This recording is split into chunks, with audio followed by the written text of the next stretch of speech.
I'm thrilled to be here. I'm so excited to see so many people engaged in their children's learning, because as a pre-K teacher, you can tell when they're getting extra at home. We don't have to do a lot as parents. It can be very simple, and I'm going to show you that. But I'm just really happy. It's so nice to see parents and grandparents and caregivers who are taking time out of their night to come and hopefully learn some new things, if not at least really feel empowered. And that's what I want to do. I want to empower you to see how simple this is. So often when I talk to parents, they're like, is that it? That's it. That's all you have to do. That is actually teaching this. It is? Yes, it is. It is. So before we get into the hands-on activities that I have, and yes, shaving cream is supposed to be on your table, we are going to talk a little bit about the power of play. And also, to do that, we have to go back to our childhoods. Now, I'm probably dating myself with this. I realize that. But go outside and don't come back until the streetlights come on is something I heard a lot. We didn't have a lot of parents who were playing with us. It was either play or go do your homework. It wasn't a lot of, hey, let's play. It was go play. And so a lot of parents and grandparents and caregivers that are working with young children, we don't have that kind of generational model to know what to do. So what we end up doing is a lot of either totally free play, which children absolutely need, or learning. And for a lot of us, the learning is workbooks or apps, and that's not really what we're looking for. We need to be somewhere in between. But I can't blame parents for wanting to use workbooks and apps because I'm a parent too, we're under a lot of pressure. And research actually supports that parents feel considerably more pressure now than ever before to get their children ready for kindergarten. If you went back to 1982 and asked my parents, is she ready for kindergarten? They'd be like, she's 5. That's the answer. Now we have checklists. Now I've got parents worried about their children not reading before pre-K. I'm like, just please stop. They're fine. Just get them clothed. They can be in their pajamas. Just bring them to school. I will take care of the rest. Your shift is done. Pass them to me. But we can't really get away from it, right? It's everywhere. So when parents feel so much pressure, they are going to go to methods that seem like it's learning. But that's not really what we want, because as that pressure pushes down, something's got to give. And what is giving is play. Play is being squeezed out. And for years, we know that it's being squeezed out of classrooms, even early childhood classrooms, but it's actually being squeezed out of homes. Children are not playing at home nearly as much as they used to either. So what do we do? First, let's find out how beneficial play is. Before we do that, I want to really differentiate play. There is child-initiated play, which is true free play. That's whoosh, go play. None of us tell them to play until the streetlights come home on anymore, but free play, where they are ruling the rules of the play. We're following along if we're even there. Playful learning or guided play is really what I am going to be showing you a lot of tonight. And guided play is really required too. That's when it's an adult kind of incentive or initiative. I want to work on letters, but let's do it in a playful way. And we really need both. Because here's the thing, both of these are just free play. Play helps develop appropriate social functioning, as well as executive function skills. So executive function skills is that group of skills that help little brains and big brains learn how to plan, organize, self-regulate, i.e. behave. Those are very important skills. Those are important skills for school and outside of school.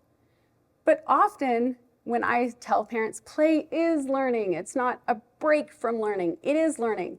What they want to know about is the second one. They want to know about the literacy. They want to know about the math. They want to know, because that's easy to quantify, especially when you're not an educator. It's easy to quantify that. Well, free play, not playful activities, that does this too, but free play aids in the development of all of that, of math, of literacy. We know that when children engage in free play, they're almost always using similar skills to what they do during STEM activities. STEM meaning science, technology, engineering, and math. So they found when kids are just free playing, they're almost always counting. They're almost always using critical thinking skills. They're usually problem solving, designing, and redesigning. Those are all STEM skills, and we know that. During free play, that's what they're engaged in. So I tell teachers all the time when I give sessions on STEM, if you're worried about not having enough STEM, just have free play. That is STEM right there. Have some more free play. Because here's the thing, this is what we know from research about how young children learn best. Not just all free play. There's definitely that group that is just let them play and they'll learn. No, we know that's not. They need a lot of that, but that's not all they need. Children learn best when learning is social, with peers and adults. So with classmates, with neighbors, with siblings, with you. When learning is active. So I don't mean physically active, it's great if it is, but I mean interactive. They're part of the construction of what's going on. So right now, I'm broadcasting, you're receiving. We're adults, that's fine. But this is not how children learn at all, especially little children. And they learn best when it's connected to previous or familiar experiences. So young children don't have the vast experience that we have. When we see something new, it's rarely new. We can attach it to something in our brain right away. Young children learn best if we can be that bridge. We can attach it to something they've already experienced. We can say, you're right. We're going to build a bridge today with Lego. When did we go over a bridge? When we went to the zoo. What was it like? Simple little attachments like that. And that's why they really do need adults. They need teachers, they need parents, they need caregivers to help make those connections. That's awesome, Allison, but how do we do this at home? You don't need my supply closet, which I just organized. You don't need my degrees or my years of experience.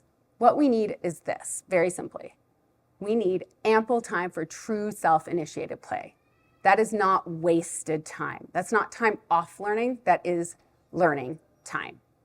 And we need to support children with cooperative, playful activities. And if we can connect them to things they've already done, or if we can connect them to things they really like and they're already familiar with, it'll be that much better.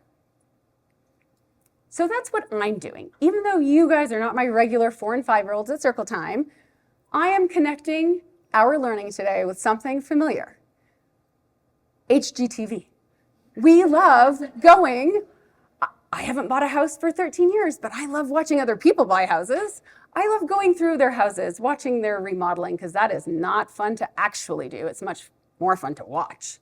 So the way that I'm going to share activities today with you is to simply go on a house tour.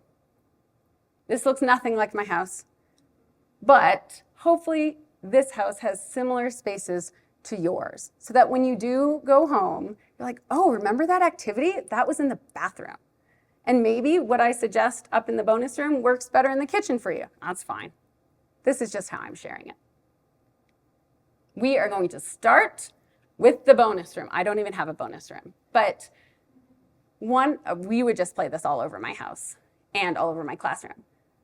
Post-it note scavenger hunts. Now, you are getting in your fun goodie bag, you will be getting Post-it notes, although most of you probably have some at home anyway.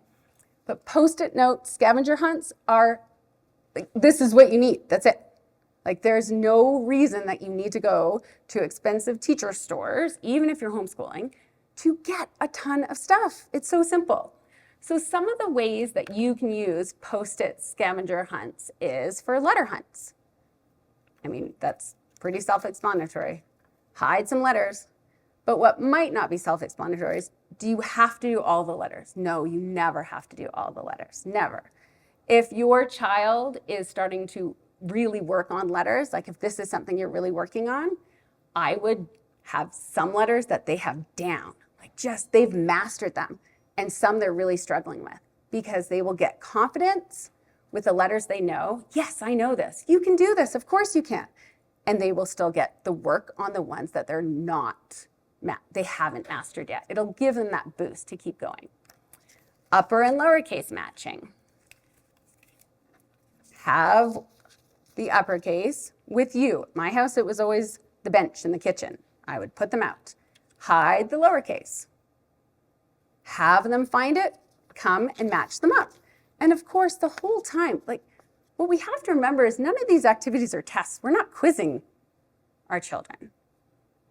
We're there to help them. If they don't know where it goes, we can work through with them. Shapes, numbers. Okay, this obviously you can just do number hunt, just numbers. And I would definitely put them in order once you find them, whether you have 3, 5, 15, whatever it is, I would always put them in order. But digit and dot matching, okay, I don't know why, but my pre-K students this year, this was like, it would be like us winning the lottery. Like, these children love this game so much. I was kind of, really, had I known, I would have started in September. This was a stopgap. But all you do is put the dots, put the numbers. Now, I would hide the numbers, and I'll tell you why. Because one of the things that we really want to scaffold is one-to-one correspondence. So I would count with them just to model it. And even 5- and 6-year-olds need the extra modeling for this, for sure. So let's count together. How many? 1, 2, 3. What number do you have to go look for? 3. Okay, off you go. And they bring it back, and then we match it up. And then we get another dot and keep going. It's so simple. Post-its, a marker. That's it. With older children, or likely since so many families have more than one children, you can easily incorporate sight words or family names for older kids to look for. Or you can have them create, I don't have this written down, but for much older kids, if you have an age gap, you can have them spell words with the letters that they find. And letter sounds. For letter sounds, what I would do is I would hide the letters. I would make them lowercase. If they're working on letter sounds, they absolutely have to be learning the lowercase letters as well. An aside, I always teach them concurrently. I don't do one, master it, and move to the other. There's research for this, there's research for that. This is what I've always done because it works. Letters come in 2 sizes, simple as that. But when they are starting to actually attach sounds to the text, I would be doing lowercase. When you read, there's a few uppercase letters, but it's mostly lowercase. So if they're at this stage, which some 5-year-olds are, please don't feel like they have to be. I usually have one every 2 years who is at this stage at this age. This is more for older siblings that you want to play along with. But I would say the letter sound and then have them find the letter. Now, I will share this with Betsy, but there is a wonderful YouTube video where it goes through the phonemes, the letter sounds. I've been teaching this for like 20 years. I still have a hard time isolating the sounds. I still add what's called the schwa at the end. So instead of b, you don't want to do that. You don't want the It's really hard to say it loudly and isolate it. So there's a YouTube video. I will make sure that we get it. I should have had it here, I'm sorry. That I still obsessively watch before teaching letter sounds. So you would say the letter sound, s, and then have them go find that letter. What letter makes that sound? And go find it. Throughout our little tour, we are also going to go to common parent questions. So this is a very common parent question. Which letter should I teach my child first? If you Google this, you'll find like 6 different lists, and they're all different. Like, oh, wait. But the real answer is the most meaningful. And what's the most meaningful word in any child's life? Their name. Start with their name. Start with their name. 100%. Always. And then move to other meaningful names. Your name. Their parent's name. their sibling's name, their pet's always big. Usually before siblings, they want to know their pets. But that is the most meaningful. They're going to see it the most. It's going to mean the most. So the learning is going to catch that much better. We're going to the living room. Now, I grew up in a time when the living room, kids did not go into the living room. So this is a place for quiet-ish activities. These are also great activities that if you have a napping child, the non-napping child can do this pretty well. So the first one is use family photos for storytelling.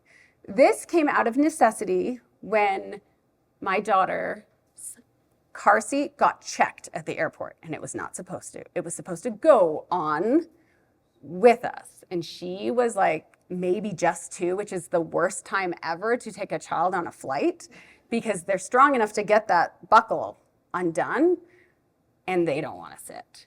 So to keep her busy, I gave her my phone for us to look at pictures, but not just look. Tell me about this picture. Tell me about this picture. Tell me. It doesn't have to be with your phone. It can be with printed photos. It can be with printed out photos. But use pictures of the child. Kids are very self-centered in the best possible way. They're supposed to be. That's developmental. They're supposed to be. But let's use that for good. Tell me about this story. Do you want to tell a real story or a made-up story? There's so many things we can model with them as the center of that universe. Build a reading fort. Okay, I still remember making blanket forts in my house as a kid. Like, that was the best day ever. Well, add some books. It's not a fort, it's a reading fort. And now we have turned that fort into this amazing place to sit and read. And not only that, we have made books special. The longer we can make reading not a chore for children, the better. It's going to get to that point at some point, but let's keep it special as long as we can. Another way to do that is book hide and seek. This is one of my favorite things to do with children that need to move when we can't let them go move more than in our house. So book hide and seek is exactly that. You hide a book, they find it, and guess what? You get to read it as soon as you find it. You get to read it. You don't have to read it. You get to read it. There's a small but very important distinction there. You can do it with one book. You can do it with lots of books. This was a great activity when I had a sleeping baby and a child who needed to move during that nap time, but we couldn't make a lot of noise. And it's so exciting to find the book and then go sit and read together. Another common parent question. What should I do if my child won't sit for books? So for years, I taught 2- and 3-year-olds that were all like really interested in books, but they were, they're 2 and 3. They're like, it's like herding cats. And the answer is choose a time and place where your child is calm or naturally contained. Okay, I don't want you to tie a child down to read, ever. That is giving all the wrong things. Don't put a child into their high chair to read. But if they're already there for snack time, it might be a great time to read. In toddler classes, we read at snack all the time because the kids are already sitting. And it doesn't matter. We don't have to have circle with a book. We can have a book at snack. They're still getting all the benefits, and they're not getting teachers saying, sit back down, sit back down. So find a time. One of my favorite times, maybe not with a library book, is in the bath. You're not in the bath, but not with a library book. There's lots of great books, especially for the little ones, that are like crinkly and bath books. If you are lucky enough to have another adult or an older sibling who can read, you can still be that close to the baby or the toddler in the bath. So those are both great times. I live on an island. We have to wait for ferries. We read a lot of books waiting for ferries. So when they are naturally contained, that is a great time to do it. So we were reading in the bath. What else can you do in the bathroom? I just want to say that a lot of parents will come to me very quietly, usually after we've done something super messy at preschool, and I'm like, we get really messy at preschool. I don't like the mess. I'm like, that's okay. It's okay. I'm such a bad mom. No, you're not. If mess stresses you out, your child is going to see the stress. They're not going to get the benefit of it anyway. It's okay if some of these activities aren't for you. It's okay. It's also great if you have a neighbor who is like, cool mess, be like, you're going over there to go get messy, or bring them to preschool. We love it. But there's still a lot of learning to do, especially in the bath. So one of the things is pouring and filling. And this is one of the activities where parents are like, oh, that's learning? Oh, majorly. So pouring and filling, just literally cups in the bath, is so important to learn more or less. Now, learning about more or less is a foundational math understanding, and we can teach it without teaching it.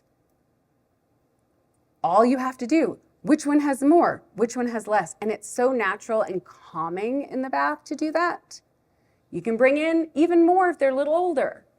Now, which one do you think will fill up faster? There's so many things you can do. And we know from research that the way we talk about math, when we give children the vocabulary about math, their math learning is better. So we need to talk about math more. Sink and float. This never gets old. I wish that I had permission to share a video of my students from last year. It was pandemonium when we did sink and float. Probably the fourth time. Like, it wasn't the first time we did it, but it was so exciting to do it. Sink and float, if you're not familiar with it, is simply going around your house, finding things that you don't mind getting wet, and then in the bath or in the kitchen sink, which you need to clean really well before you do anything with a child in the kitchen sink, is simply, do you think this is going to sink or float? And then you can ask them why. You don't need all the scientific reasons. Ask them why. I think you're right. Do you think maybe there's more air in that? So often, especially with science, we think we have to be teaching biochemistry.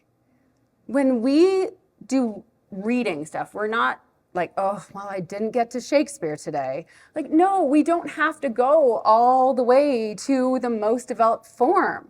It can simply be asking them why. That's the basic version of the scientific method. Ask a question, wonder why, test it out, adjust. Talk about the data. That sounds kind of scientific. Literally, did it float? Did it sink? That's talking about the data. So we can do all of that in the bathroom. And then getting messy. If you're kind of okay with getting messy, the bath is a great place. You don't have to put water in it. Put them in their bathing suit. There's a lovely wall for you to do all kinds of things, including this, which is make letters and shapes and numbers with shaving cream. Now, when I said this to someone once, they thought I meant like graffiti. Nah, I'll show you in case you don't know. Now, you have shaving cream in front of you and foil pages. You do not have to do this. There is no pressure. But if you want to do this, you can. And I will show you how.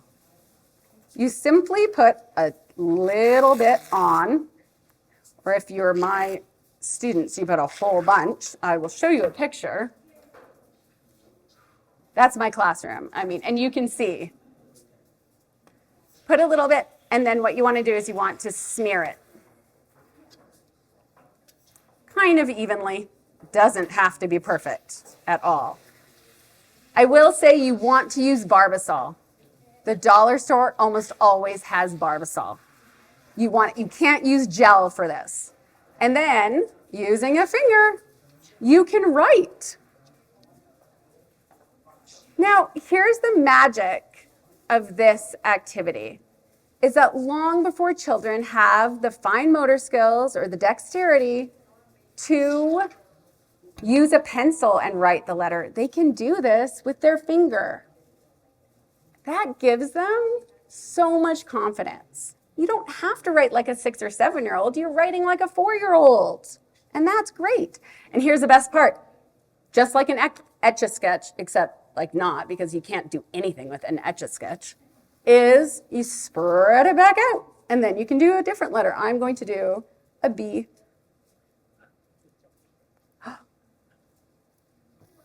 You can do anything with this. Isn't it fun though? Like, it's so calming. As you can see, we did it a lot. Those are 2 5-year-olds writing, and there is no way either one of them could have done the lowercase letters, especially that well, if I had given them a pen and paper. They were proud of themselves. They were capable. It's so important to be able to do that. Okay, I gotta wipe my hands off. There are little wipes for your hands in the basket. And it does kind of just like rub in if you really have to as well. So this is one way, and here's the thing too, if you are brave enough to do this on a table, it cleans tables really well. Like nothing, my preschool class is never as clean as this year. I don't think it'll ever be cleaner. So this segues really well into the next common parent question, which is, should I teach my preschooler to write letters? So here's the thing. Most preschoolers need to focus on building fine motor and hand strength first. So instead of being focused on writing with a pen or with a pencil and paper, really take that time. Our time is limited. Take that time instead to be building fine motor and hand strength, because that is what's going to make them successful when they do learn to write. Now, if a child is like, Mommy, Daddy, I really want to learn to write, don't stop them. But we don't need to make that part of our checklist. This needs to be part of our checklist. We have seen since COVID a dramatic, if there's any teachers in here, they're going to be nodding, a dramatic, like, just gap in fine motor skills. And that's likely because a lot of iPads, this is not peer-reviewed research, FYI, this is anecdotal, talking to teachers, a lot of iPads. And just parents aren't as apt to give children scissors. They're not as apt to give them all the writing utensils that we do at school and in daycares. So this is something we've had to really try and catch up on. So focus on that. And here are some ideas to focus on that. We are in the kitchen now. Isn't that a lovely kitchen? It's so clean. If you notice, I don't have cooking on there. Cooking and baking with your child or with the children you work with is incredible. Please, when you are patient enough and calm enough, do it as much as possible. Tuesday night, when you have an event, maybe not. It's okay not to want to do something with your kids. That's fine. Cooking and baking are fantastic for so many skills. It's really a STEM activity. Using those tools, that's technology. I know we often think of technology as iPads and computers, but that's high tech. Low tech are things like vegetable peelers, knives, garden tools. Using tools builds confidence. If you notice how children are when they're pretending to be an adult, they're testing stuff out. They love that. That's what we want to do. So yes, definitely cook and bake, but the ideas that I have here are things that you can do. I have an island in my kitchen. All of these are things I did while prepping at the island, child at the table. So the first one is exactly what we need to do for hand strength and fine motor skills, which is Play-Doh. Now, everyone seems to think because I'm a preschool teacher, I don't like real Play-Doh. I love real Play-Doh. I can't stand making Play-Doh. I love this stuff. And you get it in your goodie bag. So the first thing, I'm gonna get shaving cream on this. The first thing is that you can make letters with Play-Doh. Like, do they have to be, nothing ever has to be perfect. Just keep going. You can make P. They can make any letters. If this is too hard, usually after you teach them this is the first step. Always teach them this. Make a snake and then shape it. If this is too hard, letter cookie cutters are a fantastic tool. Any cookie cutter is great with Play-Doh. Letter stamps are one of my favorite things. I have a Play-Doh drawer at my house in my kitchen. My kids are 13 and 17. They don't need this anymore. I need to fix it. But it was just there. So while I was cooking, they could open the Play-Doh drawer and get it out. It was often Play-Doh. Because even just doing this, no matter how they use Play-Doh, it's good.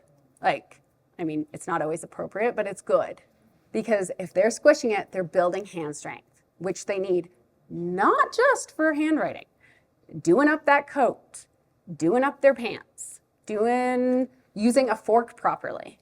These are all things we want to foster. Mini sticker collages.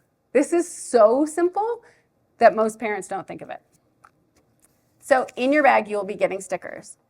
You may notice, or maybe not because you're too far away, the backing is not on here. This is, now I know who's teachers because they're nodding. One of the most important things to do is not make anything too frustrating for kids. If it's too frustrating, they're not learning. They're frustrated. That's it. So with stickers, I always peel off the back because it can be hard for adults to try and get the stickers with the backing off. So after you peel that off, hand them the stickers and a piece of paper. It can be a Post-it. Literally all you're doing is peeling off stickers and seeing how many you can fit on a paper. That's it. How many can you fit? While they are doing that, they are using their pincer grasp. That's what we want. That's what we're building right there. Stickers are wonderful, and I don't know about you, I still get them free in the mail. I don't know who's sending me these stickers, but highlights, all over. So you just put them on. And then guess what? Because we're saying how many, what are they going to do naturally? They're going to count it. Count. Now, remember, did you use your finger to touch each one? We want to really support that one-to-one correspondence. That's not just a math skill, it's a reading skill too. So that's as easy as it is. Letter hunt in a book. Where's my chicka chicka? Now this would be great because there's so many letters in it. But a letter hunt in a book, once they can recognize a few letters, you can play this. All you do is they sit down with the book. You're prepping, or I was always stirring risotto. I never make it anymore, but that was always what I was doing. Can you find an N? I found an uppercase N, Mom.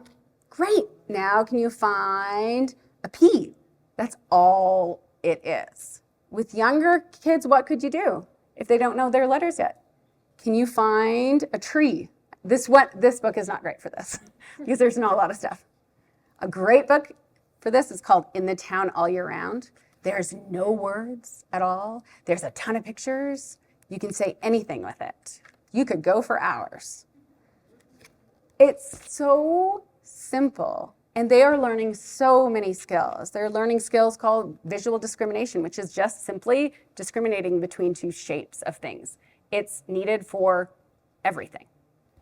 So it doesn't have to be, and the other thing is we don't need to schedule a time. We're learning at home right now. No, not at all. You can fit this stuff into your existing schedule at home. A little bit here, a little bit there adds up in very big ways. The next one, restaurant pretend play. This is wonderful. And one of the things that I find my students' parents often say to me is, well, I don't have all the stuff you have for pretend play. You don't need any of the stuff. It's called pretend play. We pretend we have the things. Yes, we like having little, extra things here and there, but you don't need it. So in your little goodie bag, you will be getting this tiny little, I know, it's so cute, clipboard. This is enough to just, we are going to pretend to be at a restaurant today at dinner. May I take your order? Now, children don't need to know how to spell words or write words. They can scribble. Scribbling is good. We need them to scribble before they write. So, yes, I'm taking your order. Now, older children, what could you do? You could make a quick menu with prices, and then you've got math. Start adding it up. My daughter used to love giving us $4,000 checks for mac and cheese. Thank you. Can I put it in my bank? No, you cannot. You're costing me enough as is. It's so simple and children love it and it's meaningful. And when we make things meaningful, not only do they want to do it more, which is great, but they remember it better. It's a more lasting experience. So the last one is simple name puzzles. And this we are going to make together. I will go to the next slide and you will see. And this is what I love when people are like, you made a puzzle? I'm like, this is a puzzle. That's how simple it is. All you need for it, and you all have this on your table, are an index card, a pair of scissors, and are there Sharpies as well? Perfect. The first step is to fold it like this. Fold it in two.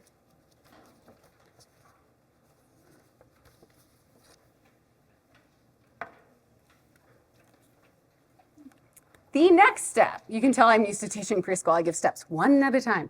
The next step is to write a name twice. So you want to write names both places. So if you're not sure, just wait and I'll show you. You want it to be kind of spaced out. There's mine, Allison. And I'm going to do it on the bottom too.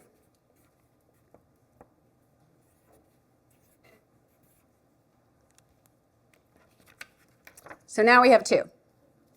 We are going to cut the bottom off. Leave the top. Cut each letter individually.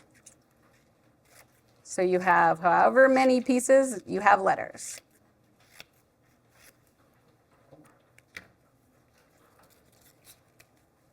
You have just made a puzzle. It is that easy. Now, just like when we do puzzles with really little guys, it's just those puzzle pieces. We put them right on top. So for really little ones, we give them their name to start with. That's your name. Can you build your name now with all of these pieces? And all they're doing is, of course, matching it up, putting it right on top. That's it. With children that are more capable, that are more familiar with their names, you don't need this. Just give them the pieces and have them write their name with the puzzle. Put it together. That's it. It's so simple. With my pre-K students, we make these at free choice, and we make our names, we make pet names first, then sibling names, and we send them home as well.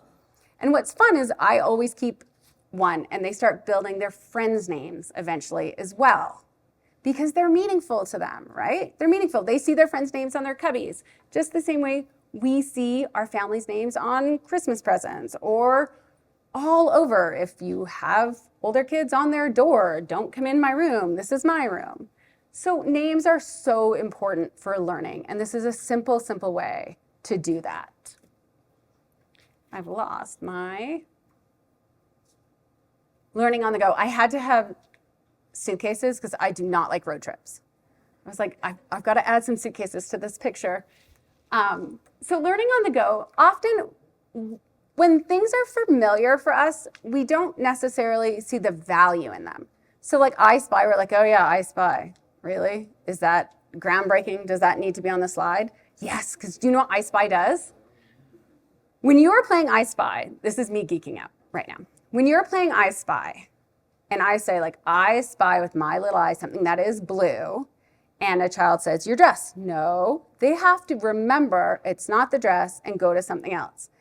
That is working executive functioning skills. It is so simple, so accessible, and so beneficial. But you don't only have to have colors. I spy with my little eye something that rhymes with bore. Door, yes. I spy with my little eye someone whose name starts with B. Betsy, yes. It's really, whatever your imagination is, you can play I Spy that way. And what's wonderful is that if children are already familiar with I Spy, when we do a variation, they're already confident that they can play. It's not a totally new game. We're building on that prior and familiar experience. And we know that's how they learn best. This next one is a game I didn't play until an assistant teacher did it, which is if my name started with. Now, children don't need to know how to spell. They don't need to know specific letter sounds to play this. Just play it. As they learn all these skills, they will play it in a different way. So if my name started with B, it would be Bally. If Molly's name started with B, it would be Bally. Kids think this is the funniest game ever. The funniest, especially when they start getting it and they're like, oh, that one would be really funny. Do this letter, do that letter. They love it. And it's really a fun way. Like, we don't need to sit down at home and be like, this is a segmenting skill, but that's what it is. These are really important segmenting and substitution skills, which are really important literacy skills, but we don't need to do that checkbox. We just need to have fun with them with it. And then rhyme with me. This is a family favorite of mine. Rhyme with me. I would throw out a word and my kids would have to think of as many words that rhymed with it as possible. It would go on for a very long time. If you have competitive children like I do, you might want a piece of paper to see who said what, because there might throw down about who said what. But it's as simple as this. Ball, tall, crawl, sol, lol. Lol, is that a word? This takes me perfectly to my next common parent question, which is, what about rhyming with nonsense words? Is it still beneficial? 100%. Yes, yes, yes, yes. We are not teaching them definition of words. We are not teaching them vocabulary with that. We are simply playing with sounds. So words don't have to be in a dictionary to be rhyming. Absolutely play with nonsense stuff. What we're trying to do is have them learn through playful ways of playing with the individual sounds, which they need to be able to do before they can read. So have fun with it. It's really funny to come up with nonsense words or words they don't know or words yet. That's one of my favorite, because then they are learning vocabulary. Actually, that is a word. Let me tell you all about it. This is my favorite part of the whole house. Like, how cute is this treehouse? I wish that I had a treehouse. Learning outside, and of course, a lot of these can be played inside as well, although I would not play the first one inside. Letter, find, and spray. Sidewalk chalk is an amazing tool. It's just novel enough that all the kids think it's amazing.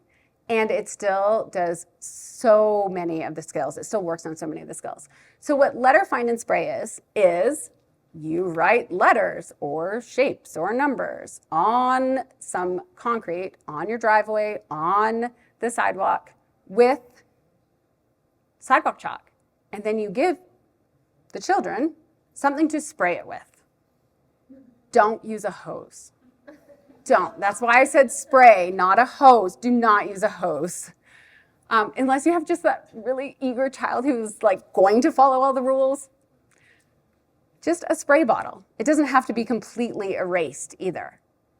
I have never had a child not like this. And it's so easy to differentiate. It's so easy to meet them exactly where they're at in their learning. You can do the letters in their names and then maybe add in a new letter that they don't know.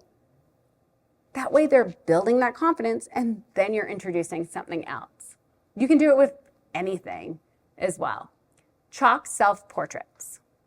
Lay down on the ground. Let me trace you. Now you fill yourself out. You draw your whatever. Sometimes it's organs. Sometimes it's clothes. Sometimes there's lots of different eyes and body parts. That's fine. They get to draw it however they want. They're still getting it. And do you know what? When you are doing like a big portrait like that, feel what you're using. We need these muscles to be able to write. If you have a space in your house to have an easel, please do. It's that same thing. It's holding vertical things, and look at how my hand is. It's in perfect writing position, naturally without forcing it. So vertical activities, big gross motor things. Same thing with building the fort. They're using gross motor. They're building skills. They need to be able to do that. let children climb too. They need that. Go find 5. They could be climbing for a Go Find 5. This was a lifesaver for virtual. I taught virtual pre-K.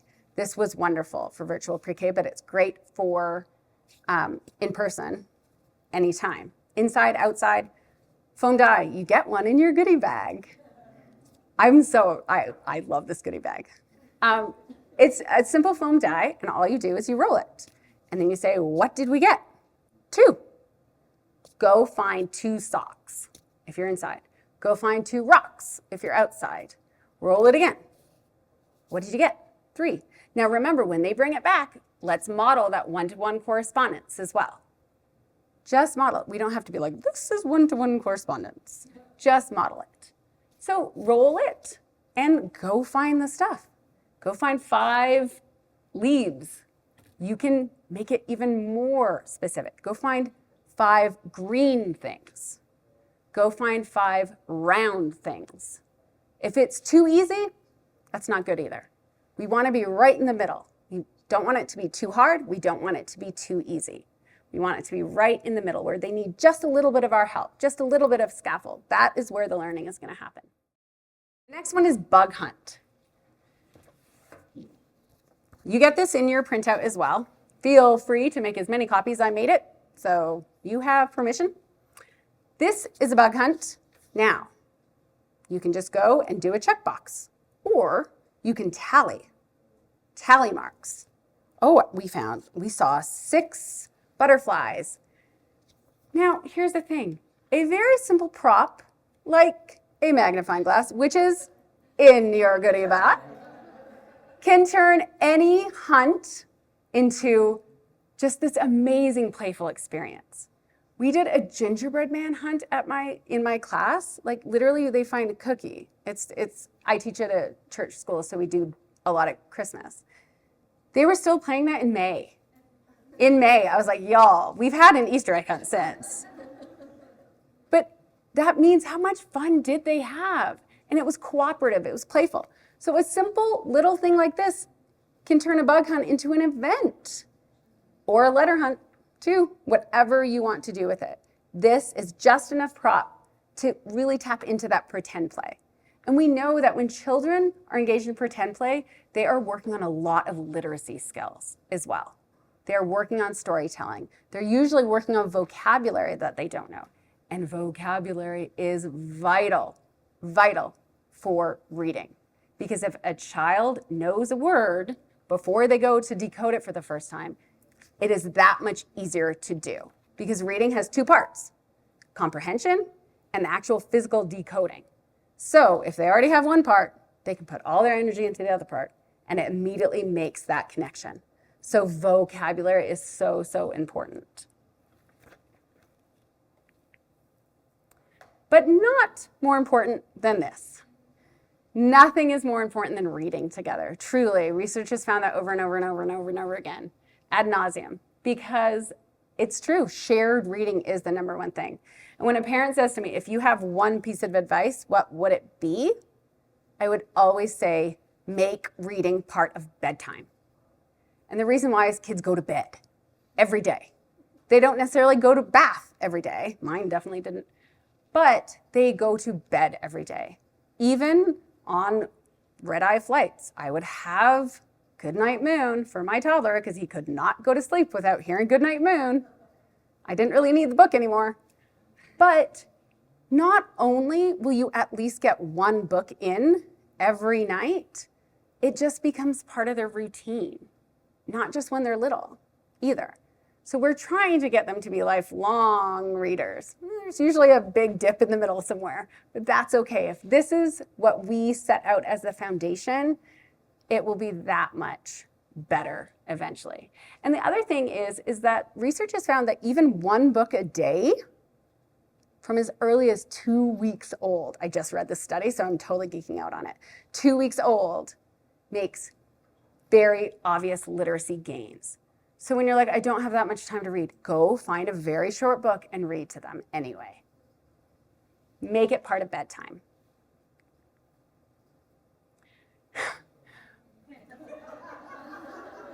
Everyone's like, I got this question a lot.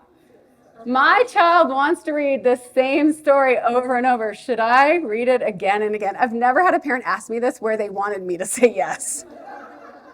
They all want me to say, no, hide it, throw it away, give it to Goodwill. Maisie Cleans Up by Lucy Cousins. That's the one that I read 4,000 times. And my daughter was way, not too old for it, but like she had moved on to better books. So many times, I get it. But just like I said about the vocabulary, research has shown that repeated experiences with the same book builds vocabulary. So we gotta do it. I get it. I used to read it in a really bad Irish accent. I can't do an Irish accent, but I was so bored of this book. You guys, there's nothing to that book. Everyone's gonna be like, I'm gonna go look it up. Yes.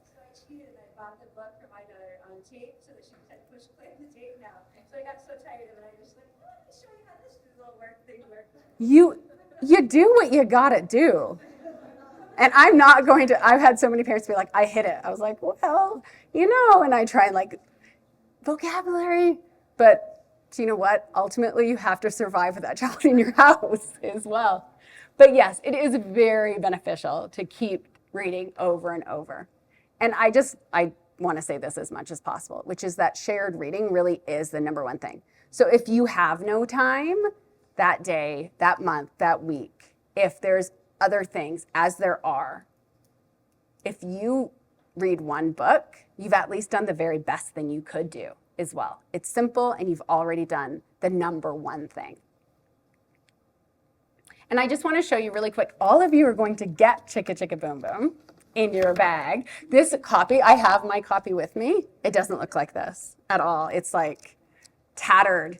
I just want to show you a little bit about how we read. So there's a technical word called dialogic reading, which just means you're talking about what you're reading. It sounds technical. In education, we love to make everything sound harder than it is.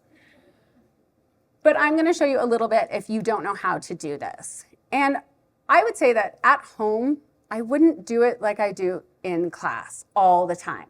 I would do this every now and then. Because here's the thing too, is that you don't want to make it. You want to make, like, one of the best things about shared reading is snuggling and reading together.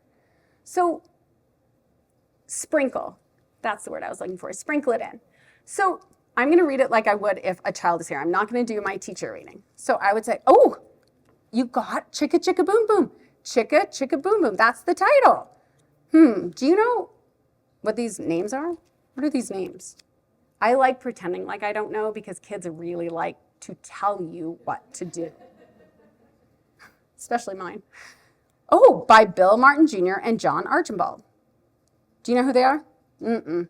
They are the authors. That means they wrote the words. There's another name, illustrated by Lois Ehlert. Illustrated, do you know that word? No, it means that they drew the pictures. Awesome, let's read. So I would not do that with every single book. I would do it every now and then. And every now and then, I would also have them just tell me, be like, what's this? Do you know? Don't make it feel like a quiz. We don't need to quiz our children. Make it fun. If they're not into that, that's fine. We can teach them in other ways. So after that, what I would do is as I'm reading, the main thing that you want to do with dialogic reading is connect it to your child's experience. So this is not the best book to do that with because it's an alphabet book, but you can do things like, oh, I found your letter. Can you find your letter? Of course, meaning their first initial. But what I like doing with it is as you read it, so A told B and B told C, I'll meet you at the top of the coconut tree. So I might say, coconut tree? Have you ever seen a tree like this? Where? You haven't?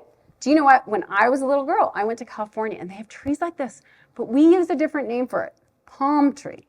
Oh, that's fine. You don't really need to do more than that. All you're doing is talking about what you're reading. Now, as they get older, you can do things like, did you like the ending? No, what would you have done? Which character did you like the best? There are so many things. I just want you to talk about the book while you read it. Now, you will find the right balance for your child. Some kids, you will talk a whole bunch. Some, if you talk about it too much, they're going to lose focus and they're not going to be interested in books. That's not what we want. We want to make sure that it's a positive experience. So test it out, but talk about what you're reading. A lot of parents, and actually new teachers too, when we teach them how to read to children, they don't want interruptions. Like, this isn't a performance. It's an experience. It's not an interruption. That's part of reading.